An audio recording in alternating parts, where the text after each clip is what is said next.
ഏതായാലും രഞ്ജിത്തിനെ വൈദ്യപരിശോധനയ്ക്ക് വേണ്ടി ഏറ്റവും അടുത്തുള്ള ആശുപത്രിയിലേക്ക് കൊണ്ടുപോവുകയാണ്. പക്ഷെ എവിടെയാണ് വൈദ്യപരിശോധന പൂർത്തിയാക്കുക എന്നുള്ളതാണ് ഏറ്റവും പ്രധാനപ്പെട്ട ചോദ്യം. അത് ഏറ്റവും അടുത്തുള്ള മൂവാറ്റുപുഴ ഗവൺമെന്റ് ആശുപത്രിയിലാണോ അതോ കൊച്ചിയുമായി ചേർന്ന് കിടക്കുന്ന ഏതെങ്കിലും ആശുപത്രിയിലാണോ വൈദ്യപരിശോധന നടത്തുന്നത് എന്നുള്ളത് ഈ ഘട്ടത്തിൽ വ്യക്തമല്ല വിനീഷ. പക്ഷേ കൊച്ചിയിലേക്ക് രഞ്ജിത്തുമായി പുറപ്പെട്ടിരിക്കുന്നു എന്നുള്ളതാണ്. കൊച്ചിയിൽ നിന്നെത്തിയിട്ടുള്ള ഏതാണ്ട് 2 വണ്ടി വാഹനവുമായി പോലീസ് പുറപ്പെട്ട് കഴിഞ്ഞിരിക്കുന്നു എന്നുള്ളതാണ്. രഞ്ജിത്തിനൊപ്പം മറ്റ് ചിലരെ കൂടി കസ്റ്റഡിയിൽ എടുത്തിരുന്നു. ഞാൻ നേരത്തെ സൂചിപ്പിച്ച പണി സിനിമയിലൂടെ ശ്രദ്ധേയനായ ബോബി കുര്യൻ എന്ന നടൻ, മറ്റ് ചില സിനിമാ പ്രവർത്തകരടക്കമുള്ളവരെ കസ്റ്റഡി എടുത്തു. പക്ഷെ ഇവരെ ആരെയും ഈ വാഹന വ്യൂഹത്തിൽ കയറ്റിയിട്ടില്ല എന്നുള്ളതും ശ്രദ്ധേയമാണ്. അറസ്റ്റ് രേഖപ്പെടുത്തിയിട്ടുള്ളത് രഞ്ജിത്തിന്റേതാണ് എന്നാണ് ഈ ഘട്ടത്തിൽ നമ്മൾ മനസ്സിലാക്കുന്നത്. മറ്റാരുടെയും അറസ്റ്റ് രേഖപ്പെടുത്തിയിട്ടില്ല എന്നാണ് നമ്മൾ മനസ്സിലാക്കുന്നത്.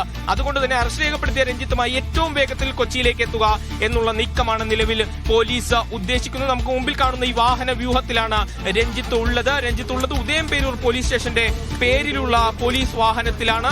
ആ വാഹനം ഏറ്റവും വേഗത്തിൽ മുൻപോട്ട് പോകുന്നതാണ് നമുക്ക് നിലവിൽ കാണാൻ കഴിയുന്നത്. എങ്ങോട്ടാണ് രഞ്ജിത്തിനെ കൊണ്ടുപോകുന്നത് എന്നുള്ളതിൽ അവ്യക്തതയുണ്ട്. ആദ്യഘട്ടത്തിൽ വൈദ്യപരിശോധന പൂർത്തിയാക്കണം. ഏതായാലും ഇന്ന് രാത്രി തന്നെ മജിസ്ട്രേറ്റിന് മുമ്പിൽ ഹാജരാക്കുക എന്നുള്ള ഉദ്ദേശമാണ് പോലീസിന് രഞ്ജിത്തുമായി ബന്ധപ്പെട്ട് ഉള്ളത് എന്ന് കാണാൻ കഴിയും. ഉദയംപേരൂർ പോലീസ് സ്റ്റേഷന്റെ പേരിലുള്ള വാഹനത്തിലാണ് നിലവിൽ രഞ്ജിത്ത് ഉള്ളത് എന്നുള്ളതാണ്. എന്തായാലും ദ്രുതഗതിയിലുള്ള നീക്കമാണ് പോലീസ് നടത്തുന്നത്. ഏറ്റവും വേഗത്തിൽ നടപടിക്രമങ്ങൾ പൂർത്തിയാക്കുക എന്നുള്ളതാണ് രഞ്ജിത്തുമായി ബന്ധപ്പെട്ട് പോലീസ് ഉദ്ദേശിക്കുന്നത്. നമുക്കിപ്പോൾ ദൃശ്യങ്ങൾ കാണുന്ന ഈ വാഹനത്തിലാണ് രഞ്ജിത്ത് ഉള്ളത് എന്ന് നമുക്ക് കാണാൻ കഴിയും. ഉദയംപേരൂർ പോലീസ് സ്റ്റേഷന്റെ പേരിൽ തൊടുപുഴയിലേക്ക് എത്തിയ കൊച്ചിയിൽ നിന്നെത്തിയ പോലീസ് സംഘത്തിന്റെ വാഹനത്തിൽ ഇപ്പോൾ രഞ്ജിത്തിനെ കൊണ്ടുപോവുകയാണ്.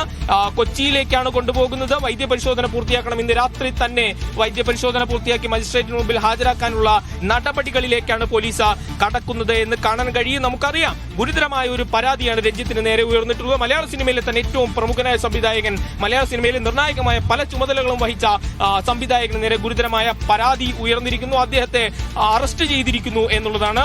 തൊഴിലിടത്തിൽ തന്റെ സഹപ്രവർത്തകർക്ക് നേരെ ലൈംഗികമായ അതിക്രമണം നടത്തി എന്ന പരാതി ലഭിക്കുന്നു. ആ പരാതിയിന്മേൽ വിശദമായ പരിശോധന നടത്തി പരാതിയിൽ കഴമ്പുണ്ട് എന്ന് മനസ്സിലാക്കിയ പോലീസ് സംഘം അദ്ദേഹത്തെ ദിവസങ്ങളോളം നിരീക്ഷിച്ച് അറസ്റ്റ് ചെയ്തിരിക്കുന്നു എന്നുള്ളതാണ്. കസ്റ്റഡിയിലെടുത്ത് വഴിയിൽ വെച്ച് തടഞ്ഞു നിർത്തി കസ്റ്റഡിയിലെടുത്ത ശേഷം അറസ്റ്റ് ചെയ്തിരിക്കുന്നു എന്നുള്ള ഗുരുതരമായ കാര്യമാണ് ഈ ഘട്ടത്തിൽ സംഭവിച്ചുകൊണ്ടിരിക്കുന്നത് എന്നുള്ളതാണ്. മലയാള സിനിമയിൽ ഏറ്റവും പ്രമുഖൻ, നിലവിൽ സമകാലീനരായ സംവിധായകരിൽ തന്നെയും ഏറ്റവും പ്രമുഖർ. രഞ്ജിത്തിന്റെ മലയാള സിനിമയിലെ ചരിത്ര വഴികളൊക്കെയും പരിശോധിച്ചാൽ അത് വളരെ വളരെ വളരെ വളരെ നിർണായകമായിരുന്നു. മലയാള സിനിമയുടെ തന്നെയും ഒരു വിഗതികളെ നിർണ്ണയിക്കുന്നതായിരുന്നു മലയാള സിനിമയിലുള്ള രഞ്ജിത്തിന്റെ ഇടപെടലുകൾ എന്ന് നമുക്ക് കാണാൻ കഴിയും. അത് ആദ്യഘട്ടത്തിൽ ഒരു തിരക്കഥാ രചയിതാവായി മലയാള സിനിമയിലേക്ക് കടന്നു വന്ന് പിന്നീട് മലയാളത്തിലെ തന്നെ ഏറ്റവും പോപ്പുലറായ, ഏറ്റവും ജനകീയമായ സിനിമകളെ തന്നെ നിർമ്മിച്ച് മലയാള സിനിമയുടെ ഏറ്റവും ഉത്തമ ശൃംഗങ്ങളിലേക്ക് ഉയർന്നു വന്ന അതിന്റെ അധികാര ശ്രേണികളിലേക്ക് ഉയർന്നു കയറി പിന്നീട് അതിന്റെ സർക്കാർ സംവിധാനങ്ങളോടും അധികാര ഘടനയോടും ചേർന്ന് നിന്നുകൊണ്ട് ഇടതുപക്ഷ രാഷ്ട്രീയത്തിന്റെ ഒരു പ്രയോക്താവ് അല്ലെങ്കിൽ വക്താവ് എന്ന നിലയിലേക്കും സ്വയം പ്രതിഷ്ഠിച്ച രഞ്ജിത്ത് ഗുരുതരമായ ലൈംഗിക അതിക്രമ കേസിൽ അറസ്റ്റിലായി ഇരിക്കുന്നു എന്നുള്ളതാണ് ഏറ്റവും പ്രധാനപ്പെട്ടത്. രഞ്ജിത്തുമായി ബന്ധപ്പെട്ട് പലതരം വിവാദങ്ങൾ നമ്മൾ കണ്ടിട്ടുള്ളതാണ്. മലയാള സിനിമ എത്രയോ തവണ രഞ്ജിത്തിന്റെ പേരിൽ പലതരം വിവാദങ്ങൾ ഉണ്ടായിട്ടുണ്ട്. അതിന്റെ കൂട്ടത്തിൽ മുൻപ് ഇത്തരം സമാനമായ ലൈംഗിക അതിക്രമ കേസുകൾ കൂടി ഉണ്ടായിട്ടുണ്ട് എന്നുള്ളതാണ്. ഒരു ഐറണി നമ്മൾ കാണേണ്ടതുണ്ട്. മലയാള സിനിമയെ പിടിച്ചു കുലുക്കിയ നടി ആക്രമിക്കപ്പെട്ട കേസിലെ ആ അതിജീവിതയെ ഒരു IFFK വേദിയിലേക്ക് ആനയിച്ചു കൊണ്ടുവരുന്ന മലയാള സിനിമ ചരിത്രം ഒരിക്കലും മറക്കില്ലാത്ത ഒരു ദൃശ്യമുണ്ട്.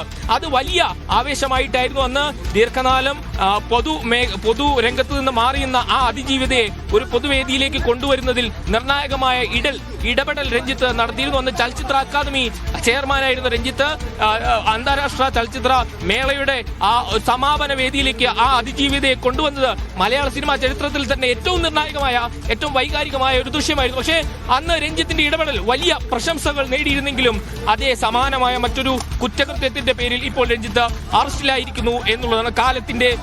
കാലം കാണിക്കുന്ന ചില വൈരുദ്ധ്യങ്ങൾ എന്ന് പറയാം, അല്ലെ? അത് എങ്ങനെ പറയണം എന്ന് നമുക്ക് വ്യക്തമല്ല. പക്ഷേ ഏതായാലും ഗുരുതരമായ ഒരു ആരോപണം ഉയരുന്നു, ഗുരുതരമായ ഒരു പരാതി ഉയരുന്നു. ആ പരാതിയുടെ പേരിൽ ഇപ്പോൾ രഞ്ജിത്ത് അറസ്റ്റിലായിരിക്കുന്നു എന്നുള്ളതാണ്. നമുക്കറിയാം, മുൻപ് ഉയർന്ന കേസുകളിലൊക്കെയും എന്താണ് രഞ്ജിത്തിന് സംഭവിച്ചത്? അധികാരത്തിന്റെ പഴുതുകൾ ഉപയോഗിച്ച്, നിയമത്തിന്റെ പഴുതുകൾ ഉപയോഗിച്ച് രഞ്ജിത്ത് രക്ഷപ്പെട്ടു എന്നുള്ളതാണ് നമുക്ക് അതിൽ തന്നെയും കാണാൻ കഴിയുന്നത്. പക്ഷേ അന്ന് ഉയർന്ന പരാതികൾ പോലെ ചില പഴുതുകളുള്ള ഒരു കേസല്ല ഇത് എന്ന് നമുക്ക് ഈ ഘട്ടത്തിൽ മനസ്സിലാക്കാൻ കഴിയുന്നു. ഗുരുതരമായ തെളിവുകളുള്ള ശക്തമായ ഒരു പരാതിയാണ് ഈ സംഭവവുമായി ബന്ധപ്പെട്ട് വന്നിട്ടുള്ളത്. അതുകൊണ്ട് തന്നെയാണ് ഇത്ര ദ്രുതഗതിയിൽ നടപടികളിലേക്ക് പോലീസ് കടന്നിട്ടുള്ളത്. നിർണായകമായ ഈ ഘട്ടത്തിൽ പോലും ഒരുപക്ഷെ നാളത്തെ പ്രഭാതം പുലരുമ്പോഴേക്കും ഈ വിഷയം തന്നെയും തിരഞ്ഞെടുപ്പ് രാഷ്ട്രീയത്തിൽ വലിയ ചർച്ചയായേക്കും.